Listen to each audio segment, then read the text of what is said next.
Kristina Reese here with Creating with Kristina. On Facebook Live, I'm working on my card sketch series, and we are on card sketch number 26 today.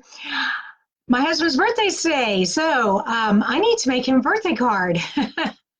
Be pretty bad for a person who makes and sells cards to not make her husband a birthday card. So I decided on the Dino Days stamp set. I used the same stamp set a few weeks back, or a few days back, for our anniversary. Our anniversary is on the 23rd.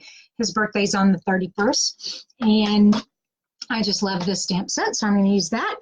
And I'm also going to use our brand new Pigment Sprinkles. So if you haven't seen these, they come in these amazing colors. Let me pull them out of the bag here. They're bright and cheerful. There we go. So I can't lift my arm up with the arm surgery, so let me stand, but you can see that. Bermuda Bay, Mango Melody, Gorgeous Grape, Granny Apple Green, Melon Mambo, and Daffodil Delight. So bright, cheerful colors for these pigments, and we're going to use the Mango Melody today. So I want to show you how I do that. And I really don't, yeah, let's just get started. Okay, here we go. I'm going to turn the camera down so you can watch and see what I'm doing. And there we go. And like I said, I'm working on card sketch number 26. So this is what it looks like right here. And if you have not seen any of the other videos that I've done, this has been a series. Every week I've been doing a card sketch. So 26 weeks so far. Wow. But we're almost done. We only have today and 4 more to go. So that's pretty exciting. And then I have something else in store for you after this series. So I'm excited about that. All right, you can see the card sketch there in the bottom corner. Let me turn this. Oh, I see someone's joining me. Hey, Colleen. Hey, aren't you supposed to be working? Anyways, card number 26. So here we go. Pigment Sprinkles. I need watercolor paper, and I need a waterproof, water-resistant surface. And then I also need some tape. When you are working with watercolor and you don't want your paper to get all warped, the best thing to do is to tape it to a firm surface, and that will keep the paper from warping. And even if it gets really, really wet, as it dries, it will flatten back out as long as it stays taped down. So that's just a little watercolor trick for you guys who've not watercolored before. You'll always see a watercolor artist with their work taped to a work surface like this. And that's just to keep the paper from warping. Yeah, there we go. And this is just low tack tape, just painter's tape, nothing real fancy. Okay, there we go. Now we've got that down. Now, how we use these So Fun crystals, they have a top, and they have 3 teeny tiny little holes there, and this stuff comes out fast. So you just want to tap a little bit. See, it's already starting to fall out. Okay, and just tap a little bit. There we go, that looks good. And now we're going to spritz it with water and watch the magic happen. All right, where's my water spritzer? Here we go. And, all right, you watching? Here we go. Cool, huh? And the more water you put on, the more it moves around. Okay. Yeah, so we're just going to let that sit there. One more. And it almost looks like fire coming up. Isn't that cool looking? Every one is different, and you can mix the colors too. It's really pretty. I'm just going to put this to the side because I already did one, and I don't want us to spend all of our time this afternoon waiting for watercolor paper to dry. And this is what it looked like when I did it earlier today. So here we are. We have our base. And I need to cut this down. Actually, let's stamp the dinosaurs on it first. I'm doing a black silhouette of my dinosaurs on this really cool, fiery looking background. So I'm just going to put my watercolor paper right there. And then I'm going to take my dinosaur. And the reason why I want to use my stamp apparatus is watercolor paper is very textured. And sometimes when you stamp, you don't get a good image, clean image stamped. And so you want to do it several times. And a stamp apparatus is perfect for that. That is exactly what it's made for, so that you can re-stamp in the exact same position each time. All right, so here's our cute little Brontosaurus.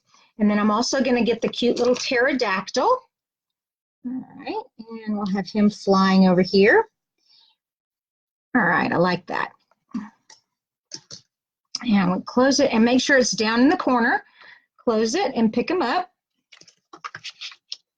And as long as you are tucked in the corner, you will always get in the same spot each time. I'm just using black Mementos ink. And let's get those guys good and inked up.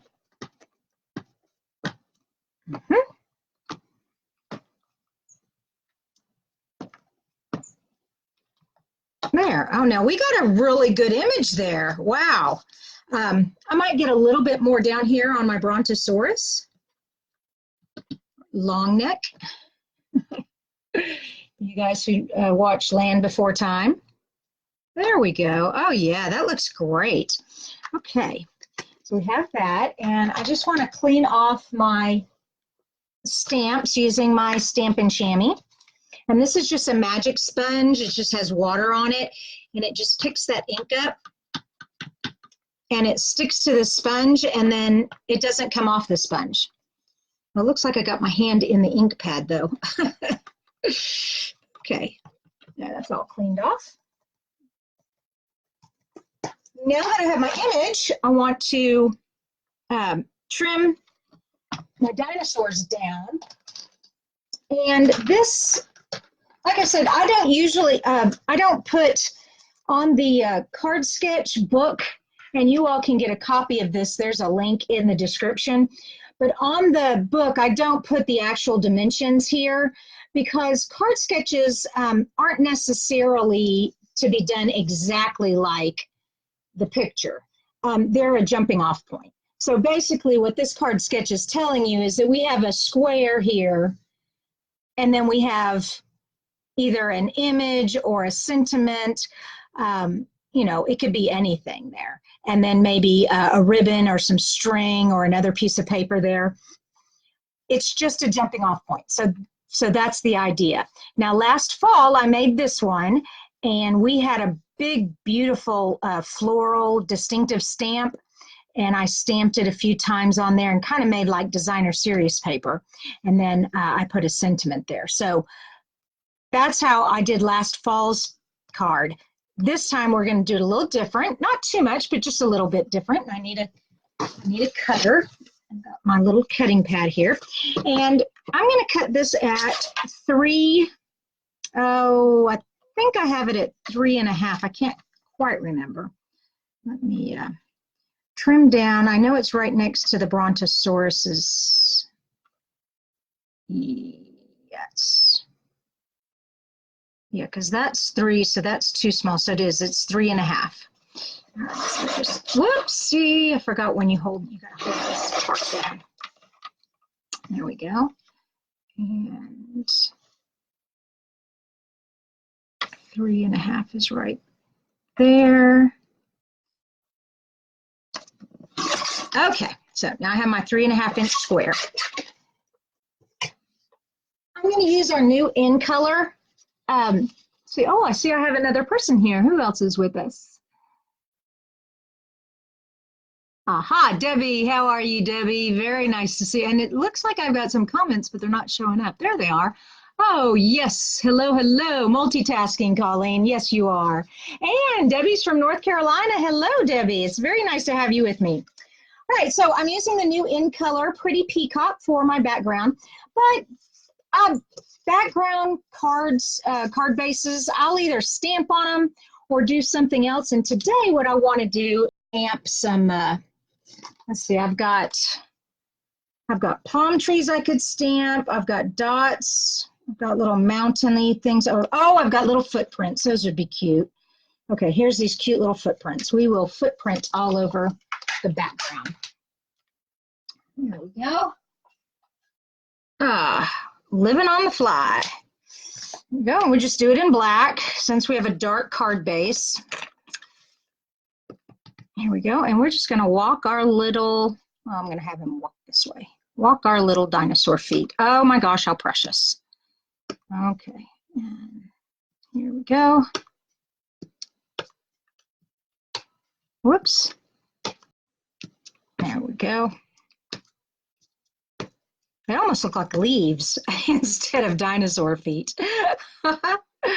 Okay, now we have something in the background, so our card base doesn't look so plain. Put this back down. All right, and then we've cut our dinosaur piece here, and we are having a horizontal, or a, not horizontal, yeah, that's right, a horizontal. Ooh, I need some more little footprints right there. Yikes. Excuse me, so I get my ink back out. Make sure my feet are going the same direction here. There we go. Cool.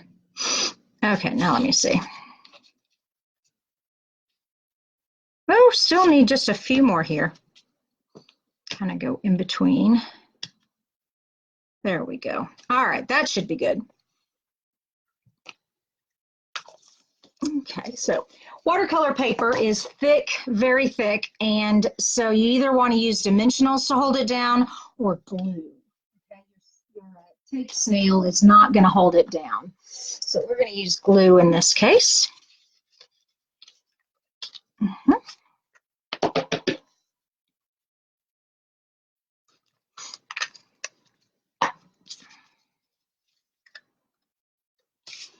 Yay.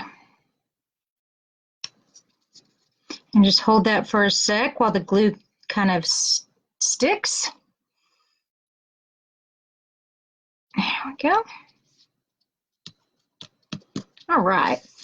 Now, my next thing is, this is my husband's birthday card. So the dinosaur stamp set does not actually have happy birthday. It does have your rarsome, which is really cute. It has thanks for being a friendosaurus, and then it says, I love you this much. It looks more than it's more than it looks, and look who hatched. So for our anniversary, I used I love you this much. But for his birthday, I really wanted to say happy birthday. So I pulled another stamp set, and this is called Here's a Card. And it says, happy birthday. I made you a card because you're worth it. So that's what we're going to put on here. And I need some white scrap paper. And let's see, what color will we do this in? Let's do this in, well, we're using the Pretty Peacock, and we have the Mango Melody. We're going to be using some navy ribbon. I'm thinking black, I guess, the color of the dinosaurs. Wow, everything's, so we only need one ink color here today, black. There we go. Just pop this over here a little bit. Okay. Now, I'm going to use the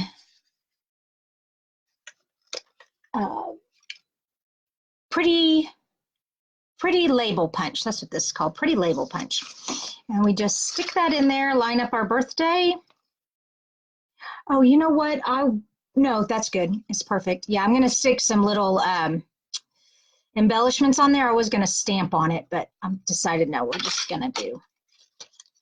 There we go. Okay, and so that's going to go there. But before we do that, I want to tie some string on here. Oops, there we go. Some twine. And this is just about 18 inches of twine. My birthday. And remember, when you're tying string or ribbon or anything and you need a third hand, you will want to invest in what I call clamping tweezers. And Heavens to Betsy, where are they? Oh, foo. My clamping tweezers, darn it. Hold on, hold the fort, hold the fort. There they are. Oh my goodness. Here we go. All right, so clamping tweezers are tweezers that stay together, and then you squeeze them to open them. And all that does is that like gives you a third hand. And I'm just gonna hold that right there. See, isn't that nice? Now now I've got these tweezers holding my ribbon for me, my string for me, and I can sit here and fiddle with the bow until I get it the way I want it. Yeah, without it all falling apart. There we go. And then pull the tweezers out and you've got our cute little bow. Whoops, I can't see it. There you go. Now, like I said, I wanted to put ribbon on the back of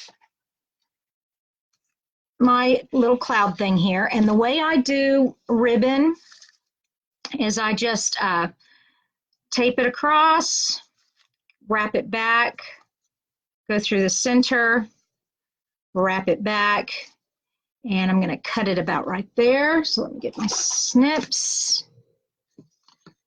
Cut it at a nice angle. There we go.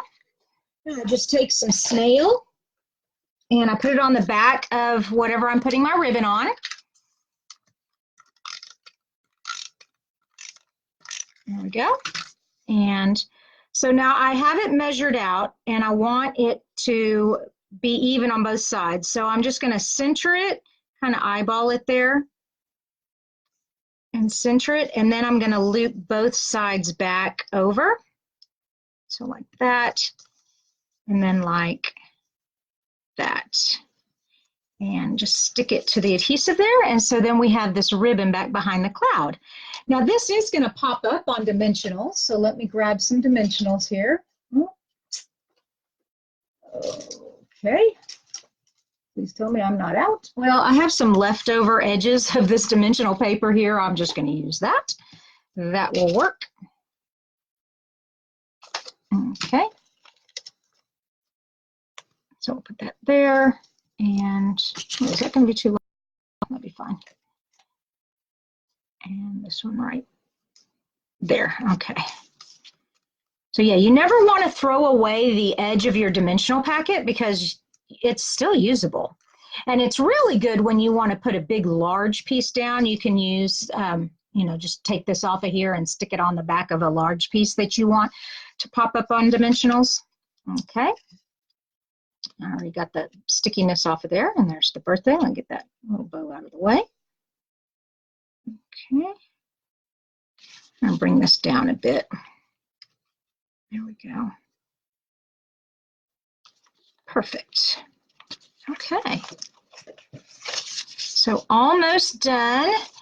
We have some ribbon, we have some string, we have the watercolor crystals back here, what we call the pigment sprinkles. I've got some cute little footprints back here, and my last item, and this ribbon, where's my ribbon? So this really pretty navy ribbon is a part of the Dino Days suite, and so are these cute little enamel dots. So they come in triangles, leaves, the blue, the green, and the red. And so let me get my pickup tool, and we'll just put a couple of these red enamel dots on here. Okay, come on, little guy. And we'll put, let's see, we'll put one here. Actually, I'm going to turn this around to the piercing side. I can get these guys easier that way, yeah. And a couple down here. There we go. Ah, very nice. And voila, happy birthday! And of course, I'll write him a nice little sentiment on the inside. I hope you all enjoyed. This is card sketch number 26. Like I said, I've been going through this series. Every week I've been showing you how I take a card sketch and I turn it into a card. So let me pull this up again, and you can see last fall I did this card. All right, there's the sketch. And then this year, this time I've made this card with the sketch. And of course, you don't have to use a cloud shape. You could use the tailored diamond shape. You could use square, a circle, whatever you want. card sketches are just for you to get started on. And like I said, if you'd like a copy of this card sketch book, there's a link for it in the description. The reason I use card sketch, why I made this card sketch book and I keep it on my desk, is because it is much easier to flip through 26 card sketches than it is to go on Pinterest and, you know, search card sketch and have a bazillion card sketches come up and you're trying to figure out which one you like. So that's why I created this. And it also, when you purchase it, it's $4.95. It does help support my blog and my YouTube channel and my business, and I sure appreciate that. So without anything else, let me lift up and say thank you so much for watching. I hope you all have a dynamic day. Thanks again for watching, and we will see y'all next week with card sketch number 27. Bye-bye.